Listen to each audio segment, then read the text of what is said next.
केंद्रीय मंत्री टोकन साहू जी हमारे साथ हैं, इनसे बात करते हैं। आपकी ड्यूटी असम में थी और असम में ही प्रचंड जीत आप लोगों ने हासिल की। सबसे पहले तो जहां पर आपने काम किया, कितने सीटों की जिम्मेदारी आपको थी और सफलता कितने पर मिली?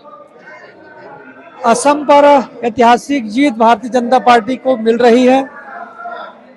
तीसरी बार डॉक्टर हिमंता जी की सरकार बनने जा रही है। यह जीत आदरणीय प्रधानमंत्री श्री नरेंद्र मोदी जी की जीत है, डॉक्टर हिमंता विश्व शर्मा की जीत है और लाखों कार्यकर्ताओं की जीत है जिन्होंने तन मन लगा करके काम किया। असम के कोकराझार संसदीय क्षेत्र का मुझे प्रभारी बनाया गया था। मेरा सौभाग्य है कि भारतीय जनता पार्टी के शीर्ष नेतृत्व ने यह जिम्मेदारी दिए थे प्रवासी प्रभारी के रूप में।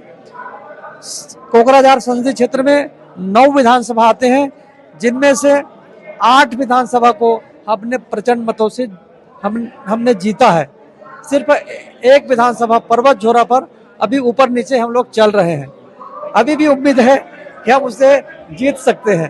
तो ऐतिहासिक जीत हमें मिली है। जहां का मुझे प्रभारी बनाया गया वहां 9 विधानसभा में 8 विधानसभा हम लोग जीत चुके हैं।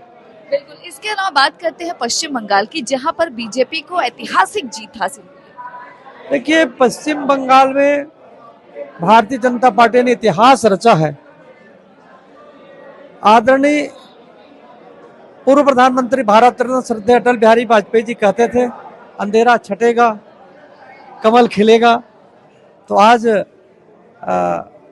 पश्चिम बंगाल में भी कमल खिला है। तो यह जीत सही मायने में आदरणीय प्रधानमंत्री श्री नरेंद्र मोदी की जीत है, लोकतंत्र की जीत है। जिस प्रकार से टीएमसी के गुंडे भारतीय जनता पार्टी के पक्ष में मतदान न हो इसके लिए दहशत फैलाते थे, लोगों का डर समाप्त हुआ, अपने अपने घरों से निकले और भारतीय जनता पार्टी के पक्ष में उन्होंने मतदान किया पश्चिम बंगाल की जनता ने।